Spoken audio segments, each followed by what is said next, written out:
Hello everyone, myself Charanjit Singh. In this part of the video, I am going to start a new chapter, that is hydrogen. So first of all, we will call our basic things about the hydrogen. It's first of all its position, that is hydrogen is the very first element in our periodic table. Its atomic number is 1, and it has one proton and one electron, and its electronic configuration is 1. So basically, hydrogen behave as metal as well as non-metal. Means it shows the property of metals and non-metals, and or I can say it resembles with both alkali as well as with halogens, and its position is still anomalous. And let's talk about the resemblance of hydrogen with alkalis and halogens. So first of all, I'm going to start with alkali metals. So what are the alkali metals? Alkali metals are what? The group 1 elements, all the elements are known as alkali metals. Okay, let's talk the resemblance of alkali metals with hydrogen. We know hydrogen atomic number is 1. If I have to write its configuration, I will write 1 here, means 1 electron in the valence shell. Similarly, if I have to write for lithium, atomic number is 3. I can write it as 2 and 1. So you can see 1 electron in the valence shell as hydrogen was having. Similarly, if I have to write for sodium, atomic number is 11. So I can write as 2, 8 and 1. So again 1 electron is at the valence shell. Okay, so this is the first resemblance of hydrogen with alkali metal. Let's talk about the next resemblance, that is electropositive character. It is very important. When we know hydrogen can lose one electron and becomes H positive. Why? Because we know when it will donate its one electron and it will acquire this stable configuration. So it can lose one electron and can act as a metal, because metals are those which behave as a which can donate a electron, that are called metals. Similarly, if I have to talk about lithium, lithium can also donate one electron and becomes Li positive, means univalent positive character. And this positive character is also known as electropositive character. Next, I can write down for sodium, atomic number is 11, that is 2, 8 and 1. Again it can lose one electron and becomes Na positive. So you can see it very clearly, hydrogen is resembling in this property also. Okay, so let's talk about next property, its valency and oxidation state. So in previous electropositive character, we have seen +1 oxidation state has been when it loses one electron, it shows +1 oxidation state. So if I have to talk about valency, valency is what? Number of valence, means it how much electron it will gain or lose. So we know hydrogen atomic number is 1, it can donate one electron, so its valency is what? 1. Similarly, if I have to talk about lithium, atomic number is 3, that is 2 and 1. To become stable, it will lose one electron, so again it will resemble with the hydrogen. Similarly for sodium, similarly for other elements. So next is combination with electronegative elements. So we know H positive can combine with Cl negative and it form HCl, which is a very important. It can be in the acid form, it can be in the gases, or it can be in the liquid form, that is at hydrogen chloride gas or hydrogen chlorus liquid. And one more thing, similarly I can write for Na positive. When Na positive combined with Cl negative, it will form NaCl.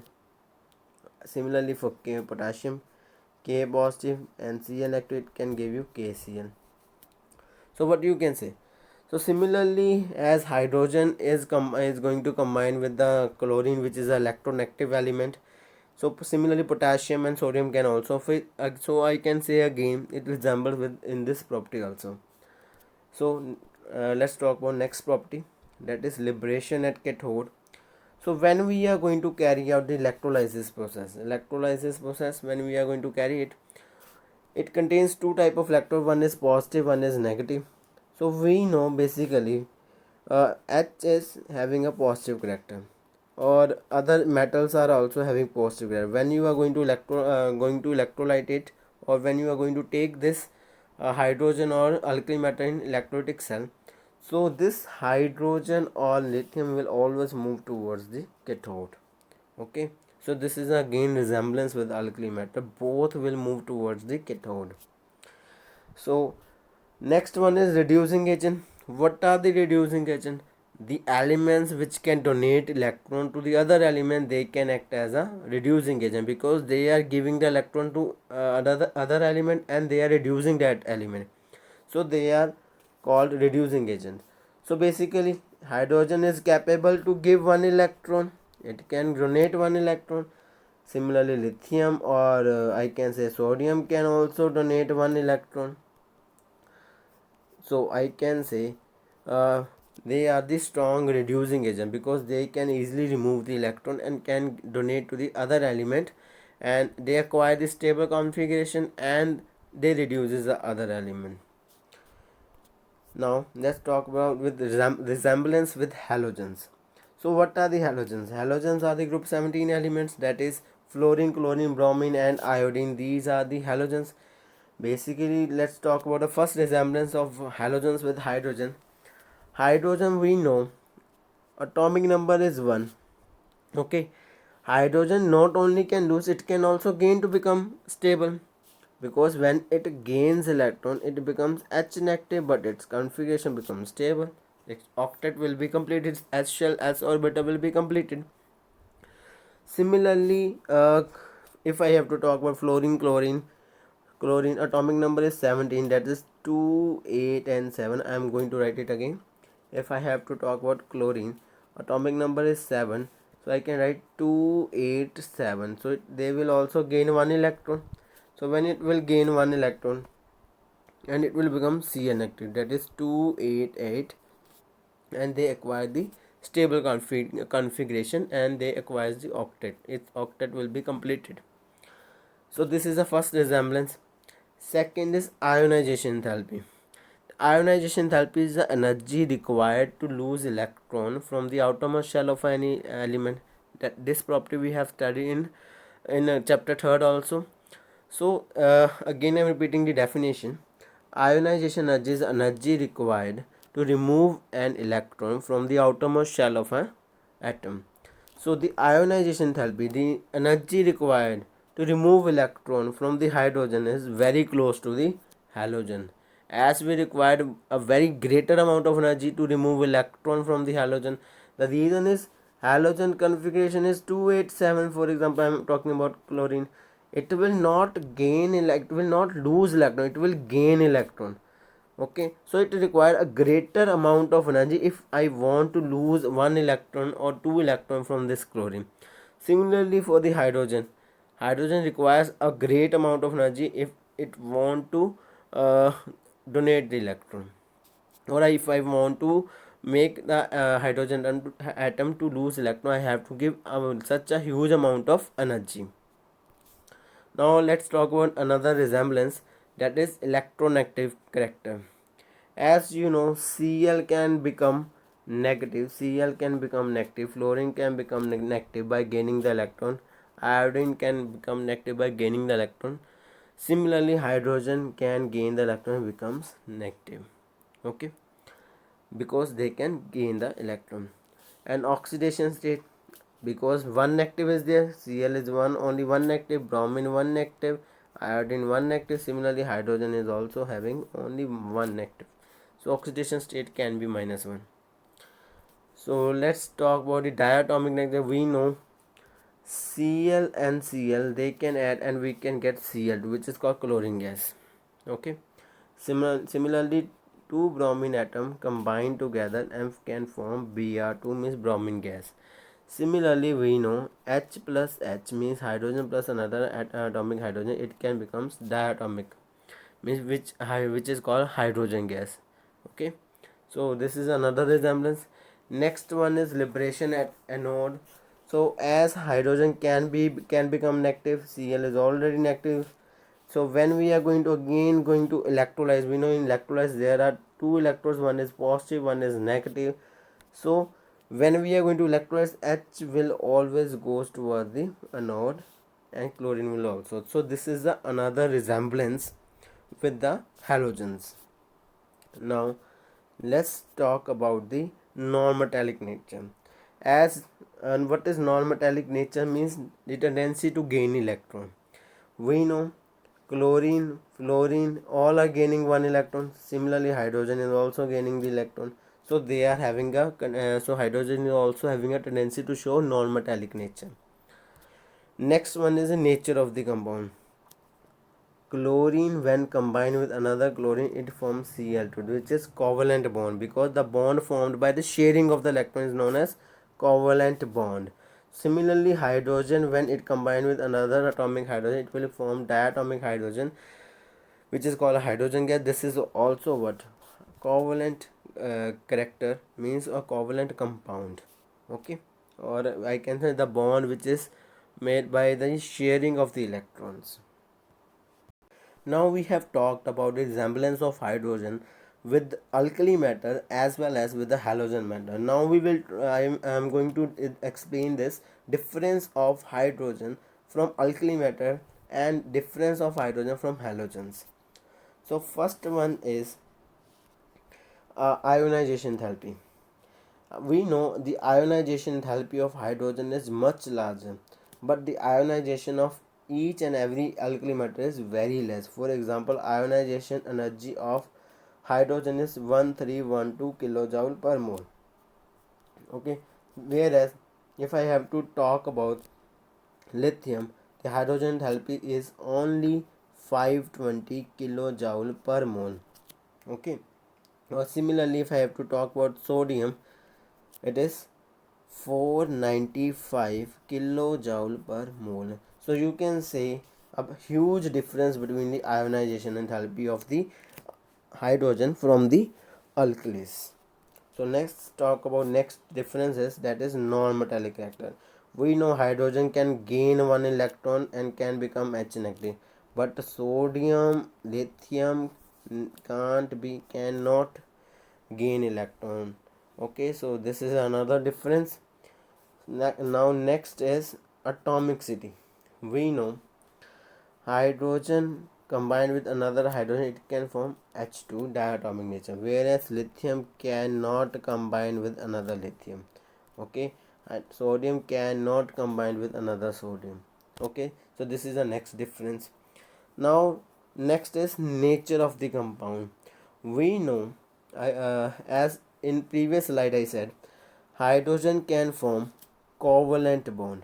Okay, hydrogen can form covalent bond, whereas all the alkali metals, sodium, lithium, potassium, each and every alkali metal can form only ionic compound, the bond which is formed by the transfer of the electron.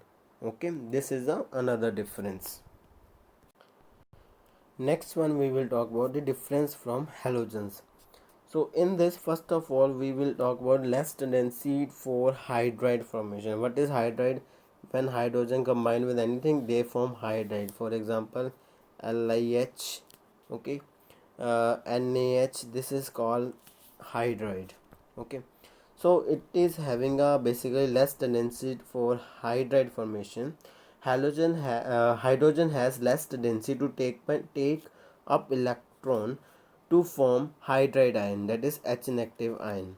Okay, as compared to the halogens which form halide ion very easily, because we know H can easily combine with HCl, means chlorine can easily combine with easily. Okay, next one is absence of unshared pair of electron. Okay, the hydrogen and halogens are diatomic nature, like Cl2 and H2, in which the atoms are held by the covalent bonds. Therefore, but hydrogen atom do not possesses any unshared pair of electron, whereas in other halogens, if I have to talk about another halogens, fluorine, chlorine, they possess some unpaired share of electron. For example, hydrogen is having one electron, another hydrogen one electron, so they combined together and form, so they are not having another pair, unshared pair.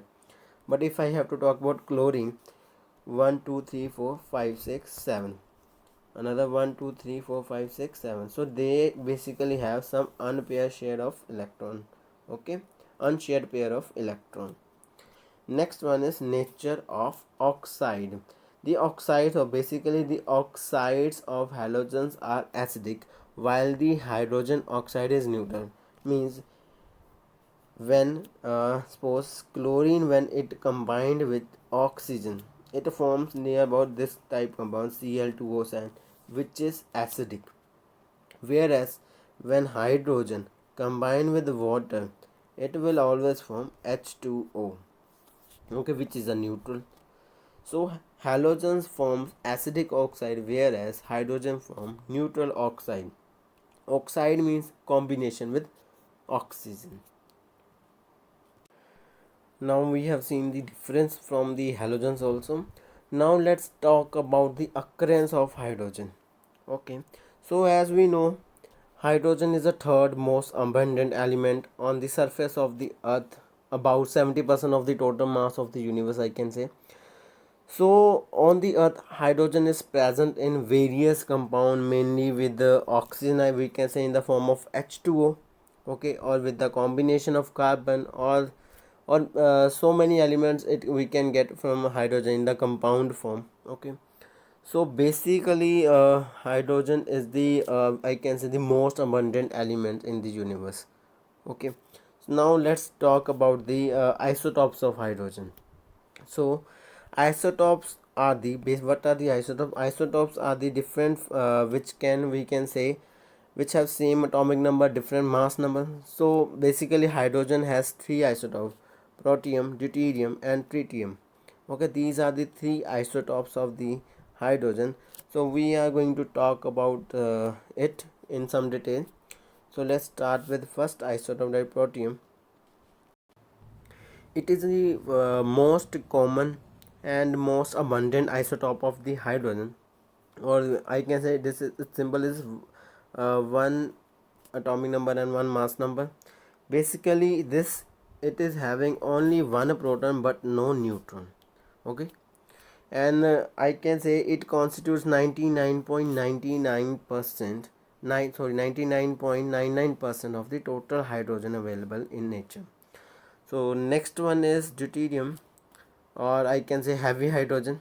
It can be donated by this. You must have listen about D2O, which is called a heavy water, which is we can use in a, we are using in a rocket fuel also.